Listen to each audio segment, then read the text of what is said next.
Economic and social development of ఇండియాలో ముందుగా మనకి ఎలక్షన్ ఇయర్ ఇది, interim budget, vote on account, ఈ రెండింటికి మధ్య difference. Interim budget, vote on account, ఈ రెండింటికి మధ్య డిఫరెన్స్ అనమాట. దాంతోపాటు మనం చూస్తే ఈ సంవత్సరం వచ్చిన ఆర్థిక సర్వే, తెలంగాణలో కూడా ఈ సంవత్సరం వచ్చిన బడ్జెట్, ఎకనమిక్ అవుట్లుక్, ఇలాంటివన్నీ మనం చూసుకోవాలి, తెలంగాణకు సంబంధించిన అంశాలు.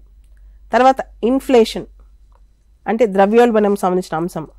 తర్వాత రెపో రేట్, బేసిక్స్ అనమాట. Repo rate, reverse repo rate, SLR అంటే ఏంటి, ఇవన్నీ మీరు వినే ఉంటారు. నిన్న ఒక న్యూస్ బాగా బయటకు వచ్చింది. మన రిజర్వ్ బ్యాంక్ ఆఫ్ ఇండియా, మన సెంట్రల్ బ్యాంకు ఇంగ్లాండ్ నుంచి, బ్యాంక్ ఆఫ్ ఇంగ్లాండ్లో మనం దాచిపెట్టుకున్న బంగారం 100 టన్నుల బంగారాన్ని వెనక్కి తీసుకొచ్చుకుంటుంది. అసలు మీకు తెలుసా, ఫారెక్స్ రిజర్వ్స్, విదేశీ మారక నిల్వలు అంటే ఏమేమి ఉంటాయనేది యూపీఎస్సీలో కూడా క్వశ్చన్ వచ్చింది 2013లో. విదేశీ మారక నిల్వల్లో ఫారెన్ కరెన్సీ ఉంటుంది, మన బంగారు నిల్వలు ఉంటాయి, ఆర్బీఐ దగ్గర ఉన్న బంగారు నిల్వలు, దాంతోపాటు SDR, special drawing rights, SDRs ఉంటాయి అన్నమాట. ఇవన్నీ కలిపితేనే విదేశీ మారక నిల్వలు అంటాం. ఇలాంటి క్వశ్చన్స్ కూడా చూసుకోవాలి. దాంతోపాటు గిగ్ ఎకానమీ అంటే ఏంటి, ఉదాహరణకి జొమాటో, స్విగ్గీ, ఓలా, ఊబర్ మనం వాడుతూ ఉంటాం. గిగ్ ఎకానమీ అంటే ఎంప్లాయర్కి ఎంప్లాయీకి, ఉద్యోగం ఇచ్చేవాడికి ఉద్యోగం పుచ్చుకునేవాడికి ఫార్మల్ రిలేషన్షిప్ ఉండదు. నువ్వు 4 గంటలు పనిచేసావు, 1000 రూపాయలు తీసుకో వెళ్ళిపో, అంతవరకే అనమాట.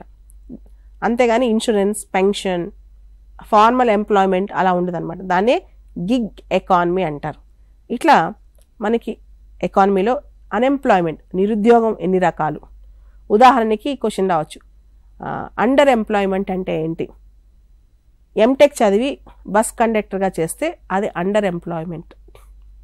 డిస్గైజ్డ్ అన్ఎంప్లాయ్మెంట్ అంటే ఏంటి, wear the marginal output of extra labour is 0, అంటే 2 పని చేయాల్సిన చోట 5 పనిచేయటం, దానివల్ల ఎక్స్ట్రా 3 పనిచేసినా దానివల్ల ఎక్స్ట్రా లాభం ఉండదు అనమాట. సో ఇట్లా మీకు బేసిక్ క్వశ్చన్స్ వస్తాయి, అవన్నీ కూడా గమనించాలన్నమాట మనం. ఇన్ఫ్లేషన్, అన్ఎంప్లాయ్మెంట్ అండ్ బ్యాంకింగ్ సంబంధించి కూడా క్వశ్చన్స్ రావచ్చు అనమాట. బ్యాంకింగ్ సంబంధించి బేసిక్ క్వశ్చన్స్ రావచ్చు మీకు. ఇవన్నీ గమనించుకుంటూ వెళ్ళండి ఎకానమీలో. తర్వాత బడ్జెట్ సంబంధించిన క్వశ్చన్స్, తర్వాత మనకి ఎకానమీకి ఇన్ఫ్రాస్ట్రక్చర్, మెయిన్గా ఇన్ఫ్రాస్ట్రక్చర్ని కొంచెం చూసుకోండి. జిఎస్టీ గురించి కూడా క్వశ్చన్స్ చూసుకోవాలి.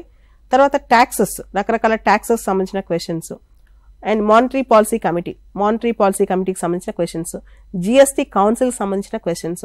ఈ క్వశ్చన్స్ అన్నీ కూడా అగ్రికల్చర్, వ్యవసాయము, గవర్నమెంట్ వ్యవసాయం చెందిన పథకాలు, కేంద్ర ప్రభుత్వం యొక్క పథకాలు, వాటి గురించి కూడా బాగా చూసుకోవాలి.